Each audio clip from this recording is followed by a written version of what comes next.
by superpowers in Afghanistan alone. This has injured societies and people, affecting their lives in a long conflict.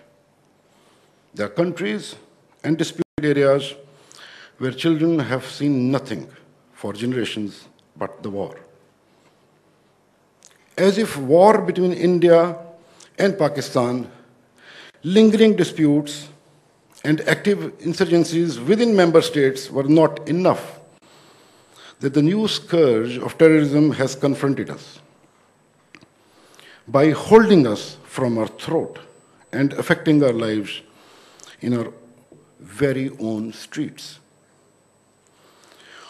Overt nuclearization of South Asia is yet another tragedy in being, a sure recipe of disaster and devastation to the mankind. Military thought is being rejuvenated, and heaping military capability beyond proportion is being gathered. Aggressive and hostile military doctrines are being evolved. Notion of war, albeit limited, and resolve for calling a nuclear bluff of the weaker are being talked about for the sake of power projection. Realization is failing to sink in the military minds that retention of space of war between nuclear rivals will not even leave enough vultures to eat up the deads. The survivors will only stand to mourn rather than celebrating victory. Yet another phenomena which plagues our religion is of nuclear nepotism in the wake of strategic partnership. This has vitiated the environment and has reintroduced the phenomena of strategic inequality, undermining reconciliation and peaceful coexistence within the region. US-Iran standoff further compounds the security situation in the region.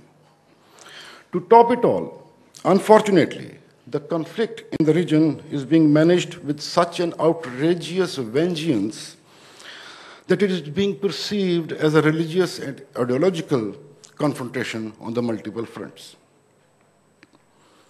This is leading us nowhere, but only towards the fulfillment of predicted Huntington theory of clash of civilization. To whose gain or loss is a senseless question. South Asia, however, is likely to suffer tremendously.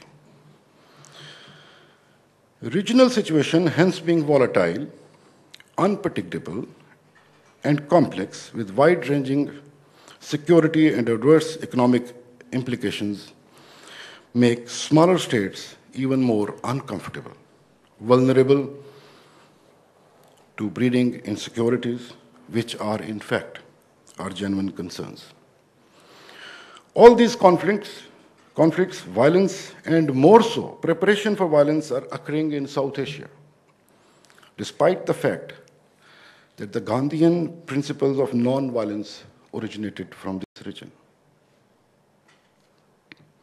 Here I want to indulge you all to embark upon the quest for regional reconciliation, which may help our nations to rise above their existing animosities and make the region a safer place.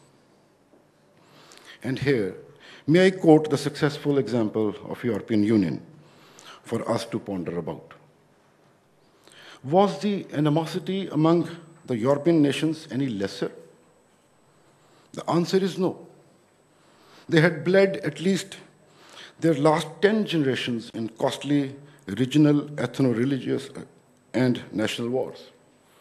They conquered and ransacked each other's land and population. However, once realization set in, they reconciled for peace and tranquility and mutual respect for each other's interest. They adjusted their national egos and nationhoods for a better future. All else is following. In our region, the foremost need is to reduce hostility and aggression. Be cool about it, and provide an enabling environment free of animosity to sit together and talk to each other, understand each other's difficulties, reconcile and readjust varied national interests. Smaller states and nations must excel through confidence of no fear to their sovereignty. The next need is to identify existing and lingering disputes, as these are the drivers and triggers of war and conflict. We need to gradually resolve our disputes and eliminate the very reasons to go to the war. Dispute resolution surely holds the ultimate key for reconciliation, as it requires a conceptual shift in attitudes, thinking, and even our beliefs. We must also prevent new disputes and triggers of war from occurring. Emerging water dispute between India and Pakistan is a case in point. Similarly, policy of non-interference in internal matters of the neighbors or others be squarely desisted. We need to become more saner and realistic about our regional environment, where overt nuclearization of South Asia is a stark reality, which has brought a paradigm change in the existing power dynamics of the region. There is certainly no space for war, but assured destruction and devastation. Retaining war as an option in any form, conventional, unconventional, limited, or unlimited, is actually of disastrous consequences, as its spread cannot be controlled. Mr. Chairman, sir, the phenomena of power projection and a traditional military thought, full of vengeance and use of hard power, therefore requires alteration and readjustments. The sooner we do it, better it would be. Thereafter, it is very important to develop multi-sphere interdependence through people-to-people contact. However, real progress would again depend upon reduction in levels of animosity at all levels. Further, it is important to see security in its larger perspective. We have to take a people-centric approach, as their well-being is ultimate objective. People remain the primary guarantor of peace and tranquility. This could become the vehicle for change. Conflict, like Afghanistan, must be resolved through political strategy rather than continuous pursuance of military strategy.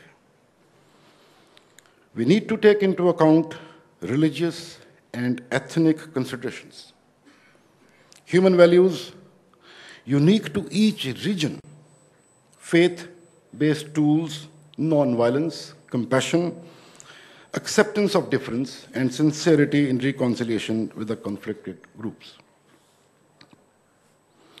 Mr. Chairman, sir, when the reality is that we cannot change each other's as neighbors, and as is popularly said, we are prisoners of geography,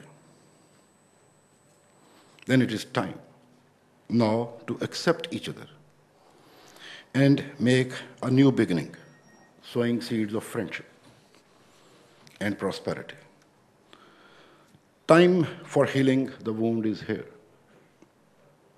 If all else is not possible and we cannot be friends, Mr. Chairman, ladies and gentlemen, let's at least not be enemies.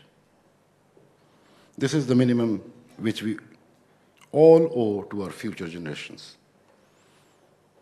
With a prayer that may long live Pakistan and Sri Lankan friendship, I end here and I thank you all.